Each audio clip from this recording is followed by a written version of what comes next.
Salut à tous. Bon, aujourd'hui, petite vidéo. Le but, c'est de rabaisser la BM. En fait, j'avais déjà un problème de l'autre côté. J'avais un claquement. Et en fait, c'était un problème, cette bague-là, là, elle était complètement desserrée. Donc du coup, j'en ai profité. Je me suis dit, tant qu'à y être, autant la rabaisser un petit peu parce que d'origine, c'est vraiment très très haut. Vous pouvez voir là, l'espace qu'il y a ici, là. C'est vraiment pas très très beau. Et puis même en comportement, c'est un petit peu bateau, quoi. Donc voilà, donc du coup, j'ai commandé des ressorts courts, des amortisseurs. Finalement, les amortisseurs, je vais pas les monter, je vous expliquerai pourquoi après. Donc ce côté-là, je l'ai déjà fait. Voilà, ça vous montre un peu à quoi ça ressemble. Franchement, c'est un peu une galère, mais c'est pas non plus infaisable. Il faut pas énormément d'outils non plus. Il y a quand même quelques trucs spécifiques à avoir. Donc j'ai eu besoin de, évidemment, un cric et des chandelles. Quelques clés à douille. Un compresseur de ressort, ça par contre c'est indispensable. Moi perso je l'ai emprunté, j'en avais pas. Une rallonge, parce qu'il y a des trucs qui sont vraiment serrés, c'est incroyable, c'est une vraie galère. Et voilà, hein, après des clés plates, un cliquet, un peu de WD-40, des clés Allen. Ça je vous montrerai pourquoi je l'ai prise aussi après. Et une clé dynamométrique pour serrer les roues. Bon, ça c'est pas obligatoire, mais moi j'aime bien les serrer au couple. Voilà. Bon, bah, il n'y a plus qu'à déposer la roue et à commencer ce côté-là. Bon, voilà. Maintenant que la roue est déposée, je vous montre un peu comment ça va se passer. Première chose, on défait les trois vis qui maintiennent la coupelle et donc le haut de l'amortisseur. Bon, moi j'ai une barre anti-rapprochement, mais ça change rien. On l'enlève. Donc on défait ces trois vis. Ensuite, va falloir déposer l'étrier de frein. Donc là, l'étrier, c'est pas compliqué. Il y a juste deux vis en 19, si je me trompe pas, derrière. Une là, une là. On les dessert. Bon, des fois, elles sont très très serrées. C'est un peu galère, mais bon, faut faire avec. On met l'étrier sur le côté. Si vous avez peur d'abîmer votre flexible de frein, vous pouvez le suspendre, l'étrier, avec un bout de corde ou peu importe. Moi, personnellement, je pense que si la durite, elle n'est pas capable de soutenir votre étrier, c'est que de toute façon, elle était à changer, hein. Une durite de frein, ça supporte une pression assez élevée. Donc pour moi, il n'y a pas de souci. Ensuite, l'étape d'après, défaire. Alors là, je sais pas si on va réussir à le voir. Ah, c'est un peu galère, mais en gros, derrière, il y a ce fil-là, là, c'est le capteur ABS. Donc il arrive derrière, c'est pas compliqué, c'est juste une vis BTR à défaire. Donc avec une clé Allen comme celle-là, de 5, si je dis pas de bêtises. Il y a juste une vis à défaire et le capteur il sort. Et ensuite, après ça, je vous montrerai. Là, je vais faire un petit accéléré déjà de ce passage-là, et puis après on verra. Bon, de ce côté-là, il y avait plus de trucs que ce que je pensais, parce qu'il y a aussi le témoin d'usure des plaquettes. Donc c'est pas bien compliqué, hein. On le défait ici, on le sort. Là pareil, il y a une patte, il y en a une aussi ici. En fait, c'est juste, faut juste le déclipser, quoi, tout simplement. Ensuite, l'étrier. Donc c'est cette vis et cette vis là. Ce que j'ai oublié de vous dire aussi, c'est qu'il faut déconnecter absolument la biellette de bar stab. Donc c'est cette biellette là. Moi je l'avais déjà fait puisqu'en fait elle est raccordée à la bar stab, donc qui est ici. Et je l'avais déjà déposée complètement pour l'autre côté parce que j'ai changé les cylindres blocs. Donc ceux d'origine, ils sont là. C'est ceux-là comme ça. Mais ils sont assez vieux et puis c'est vachement souple. Du coup moi j'ai pris du Powerflex. C'est-à-dire que c'est du polyuréthane. Donc c'est beaucoup plus résistant dans le temps. Et puis même la voiture, elle sera un petit peu plus rigide normalement. Bon, je suis pas convaincu de son efficacité sur juste la barre stable. Faudrait le faire sur tous les cylindres blocs de la voiture. Mais c'est déjà un bon début. Je me suis dit, quitte à la déposer, autant les changer. Donc voilà. Donc moi, ma biellette de barre stable, elle est déjà défaite. Mais sinon, il faut le faire. Bon voilà, donc là, j'ai déposé l'étrier. il est ici, je l'ai laissé pendre là derrière, pas qu'il nous gêne. J'ai défait le capteur des plaquettes, c'est pas compliqué, il suffit de tirer dessus. Même avec un petit tournevis plat, on peut s'aider et faire levier. Et là, il me reste... Attendez, je vais essayer de passer en dessous pour vous montrer. Il me reste juste à défaire le capteur, celui-ci là. Ça, c'est le capteur ABS. Donc, c'est pas compliqué, il faut juste défaire cette vis. C'est une clé Allen. Et il sortira tout seul. Faut tirer dessus et on peut en profiter même pour le nettoyer. Parce que des fois, ils sont sales, ça peut faire des défauts pour rien. Donc, voilà. Voilà, donc là, j'ai déposé le capteur ABS. Vous voyez, ça ressemble à ça. En fait, c'est tout simplement un aimant. Et sur le disque, à l'arrière, il y a des petites... il y a des, comment dire, des lamelles, on va dire, en métal. Et l'aimant, il détecte chaque lamelle. Et c'est un petit peu comme si... c'est un petit peu comme un compteur de vitesse, quoi. Et quand il détecte que ça s'arrête trop brusquement de tourner, et ben, il déclenche l'ABS, tout simplement. Donc là, je vais le nettoyer. Et là, maintenant, la prochaine étape, c'est de défaire les 3 vis qu'il y a en dessous, là, qui tiennent tout, en fait. La biellette de direction, la biellette de bar stab, etc. Donc, faut défaire ces 3 vis, c'est un peu le plus chiant. Et après, normalement, il y a tout l'ensemble, tout le demi-train avant qui sort. Donc, la suspension avec le disque, etc. Je vais essayer de vous montrer ça en passant en dessous. Pour défaire les vis que je vous disais, moi, je me sers d'un bras de levier assez important comme celui-ci, parce qu'elles sont vraiment serrées très fort. J'hésite pas à bien asperger de WD-40. Et après, faut bloquer la direction aussi parce que sinon ça se met à tourner quand vous desserrez. Donc pour défaire les 2 premières vis, vous tournez à fond à droite et vous bloquez la direction avec le Neyman. Et pour défaire la dernière, faut tourner à fond dans l'autre sens et pareil bloquer, sinon ça tourne quand on dessert. Voilà, allez c'est parti. Allez.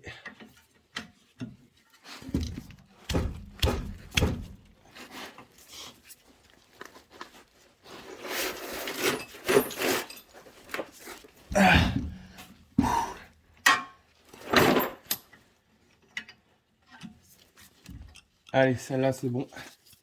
Bon, là, les 2 vis, elles sont sorties. Je vous ai pas filmé quand j'ai sorti celle-là parce que franchement, c'était une galère. Je me suis mis dans une position aberrante. J'étais en train de pousser avec les pieds sur la clé. Franchement, ça aurait pu choquer les plus jeunes. Donc, voilà, là, c'est défait. Maintenant, normalement, tout le demi-train avant va sortir. Allez, c'est parti. Donc là, je vais tapoter un peu dessus pour qu'il se défasse.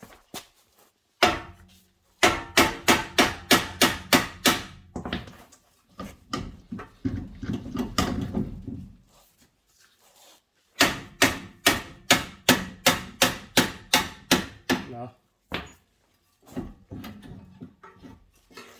Et si tout va bien,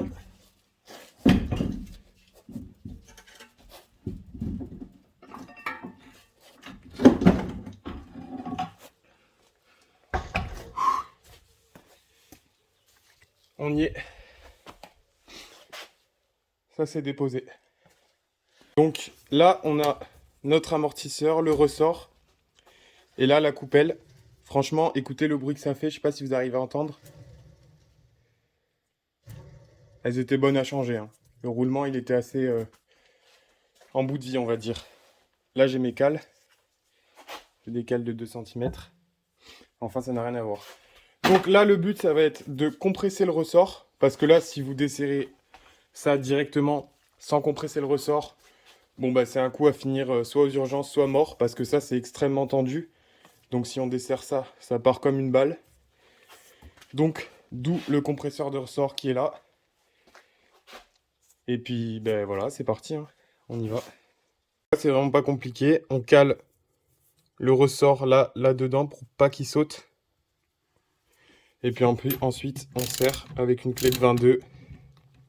Hop, si j'y arrive. Voilà. On serre et ça commence à comprimer le ressort tout doucement. Jusqu'à qu'il sorte carrément de son logement.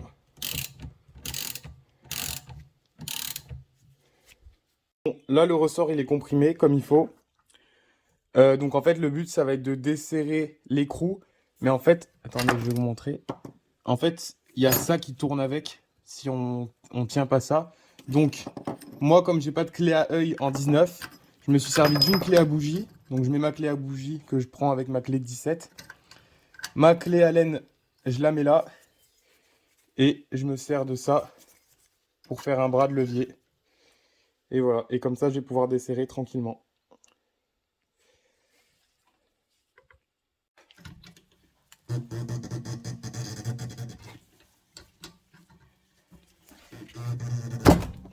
Et voilà.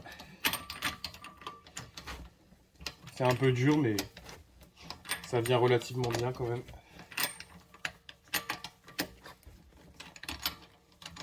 Là, maintenant c'est défait, on peut sortir tous les trucs un par un, sachant que l'idéal c'est de retenir l'ordre, parce que pour le remontage ça va être pareil. Il y a quand même quelques pièces. Donc, hop, ça avec le roulement. Ensuite, cette rondelle, celle-ci, qui tient le ressort. Le ressort, on peut le sortir. Ce sabot, on le garde parce que cette pièce-là, je la garde. Donc, le ressort, je le dépose. Et voilà. Et maintenant, il n'y a plus qu'à remonter le nouveau. Et je vais vous expliquer, comme je vous ai dit, pourquoi je récupère pas les nouveaux amortisseurs et que je garde les anciens. Voilà, tout simplement, voilà l'amortisseur que j'ai acheté. Donc c'est du Bilstein B4. Donc c'est du Bilstein mais en gamme origine. Donc c'est pareil que ceux-là. Sauf que là, vous voyez bien que ici, j'ai ma petite gorge, on va dire, et mon filetage. Et là, j'ai une gorge ici, ça descend, et une autre gorge là. Et en fait, c'est même pas le même diamètre. Donc ça passe pas à l'intérieur. Bref, en gros, ça va pas du tout. Et pourtant, je l'ai commandé sur Autodoc en mettant ma plaque d'immatriculation et tout. Ça marquait véhicule compatible. Donc bon, voilà. Tant pis, c'est comme ça. J'aurais pu les renvoyer, en racheter d'autres. Sauf qu'en fait, j'ai testé ceux-là et j'ai testé de l'autre côté sur l'autre. Et en fait, ils sont encore bons. Donc, à la base, je les ai changés parce que j'avais un bruit, je savais pas d'où ça venait. Mais maintenant, je sais d'où ça vient et ça n'avait rien à voir avec l'amortisseur. Donc, voilà. Je vais garder les amortisseurs d'origine, juste ressort court, comme ça je renverrai ceux-là et puis ça me fera une facture un petit peu moins salée, on va dire. Voilà, c'est parti. Bon voilà, je vous reprends après le montage parce que franchement c'était trop compliqué à filmer, c'est assez galère. En soi, y a rien de sorcier, il faut juste remettre tout dans le même ordre que vous l'avez démonté, avec ça à la place. Sachant que ce ressort-là, pareil, hein, quand on le remonte, il faut le comprimer aussi. Mais, enfin, je tenais le truc entre mes jambes, quoi. Tout le bras là. Et faut enfiler les trucs un par un. Enfin, c'est un petit peu galère. Mais voilà, ça y est, c'est remonté. Donc maintenant, il n'y a plus qu'à faire tout ce qu'on a fait dans l'autre sens. On remonte tout ça sur la voiture. Et puis voilà. Après, il n'y aura plus qu'à remettre les roues et à la poser. Et voir ce que ça donne. Et puis après, on s'attaque à l'arrière. Alors là, du coup, j'ai remis mon demi-train. Et en fait, petite technique pour aligner. Parce qu'en fait, le bras là, il est amovible. Et ça bouge un peu dans tous les sens. Donc pour aligner ça avec ça, pour pouvoir revisser, moi j'utilise le cric. On vient se placer en dessous du bras. Ici. Et là, on se sert du cric pour remonter tout ça. Pour remonter ce bras-là. Et pouvoir récupérer ces deux vis. Enfin, ces deux trous pour remettre la vis, quoi, en gros. Bon, voilà. Tout est remonté. L'étrier, capteur de plaquettes, capteur ABS derrière. Notre beau ressort rouge, tout neuf. Moi, je vous conseille, tant qu'à y être, bon, déjà, c'est un bon moment pour changer les plaquettes, vu qu'on sort l'étrier. Bon, moi, elles n'étaient pas usées, ça sert à rien que je le fasse. Et je vous conseille, si un jour vous le faites, de prendre une bombe de nettoyant frein avant. Comme ça, vous pouvez en profiter pour nettoyer vos trains roulants un peu, l'intérieur, tout ça, ici, enfin, tout, en fait. Moi, j'en avais pas, j'en ai pas pris. Bon, ça va, c'est pas trop sale. Donc, je vais remonter comme ça. Donc là, il n'y a plus qu'à remonter la barre stab, les roues la poser. Une fois qu'elle est posée, on resserrera ça avec la barre anti-rapprochement. Et puis voilà, on verra ce que ça donne. Et après, on passera à l'arrière. Voilà, barre stable remontée avec les nouveaux cylindres blocs en polyuréthane rouge, accordé avec les ressorts, très tuning, on aime beaucoup. D'ailleurs, je crois qu'au début, j'ai dit que c'était du Powerflex. C'est pas du tout du Powerflex. Hein. De toute façon, Powerflex, ils en font pas en rouge. C'est du Autodoc. Je sais plus ce que c'est, mais bref, peu importe.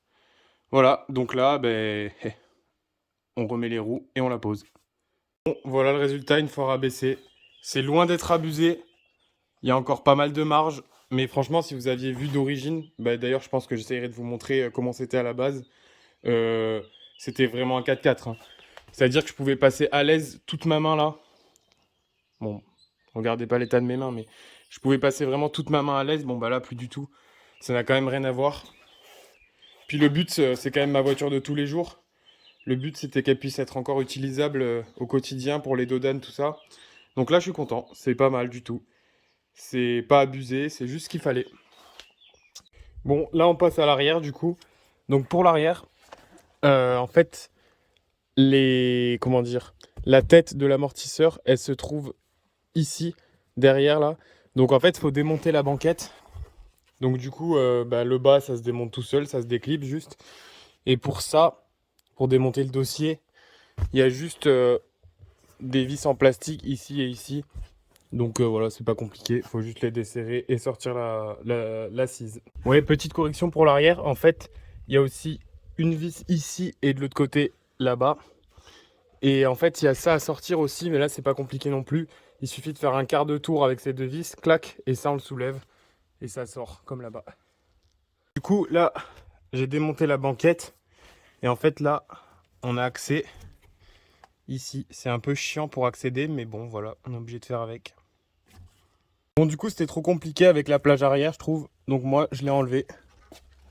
Voilà, comme ça, on a tout qui est bien démonté. On peut travailler tranquillement. Allez, c'est parti. Bon, pour l'arrière, c'est vraiment pas compliqué. Une fois que vous avez défait votre roue, il y a juste cet écrou à défaire. Et ça sort. Et après, c'est bon. Sachant que là, on a déjà défait les 3 vis en haut. Et ben voilà, c'est tout. Voilà, amortisseur arrière déposé. C'était vraiment pas compliqué pour le coup. Et donc là, je vais voir si je peux mettre mon amortisseur neuf. Ce serait pas mal pour l'arrière. Et je pense que oui, là, il devrait pas y avoir de soucis, pas comme pour l'avant. Donc voilà, c'est parti pour le remontage. Donc sur cet amortisseur-là, je vais récupérer le patin en caoutchouc ici. Le cache-poussière, qui d'ailleurs là est déboîté, il devrait être là normalement. Et c'est à peu près tout. Et le patin du haut, que je vais mettre sur celui-là. Et voilà.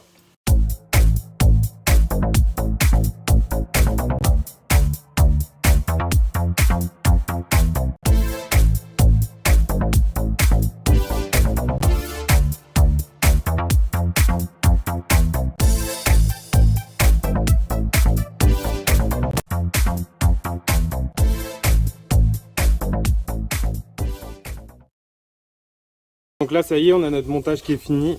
Donc finalement, j'ai réussi à mettre pour l'arrière, j'aurai des amortisseurs neufs. Bon, de toute façon, à l'avant, ils n'étaient pas usés. C'est un peu embêtant, mais pas très grave. Et donc voilà, j'ai monté mes deux sabots, le cache-poussière. Et voilà, nickel. Il n'y a plus qu'à remonter sur la voiture. Je le fais pour un côté, l'autre côté, je vous le filmerai pas, ça sert à rien. Voilà, une fois remonté, ça donne ça.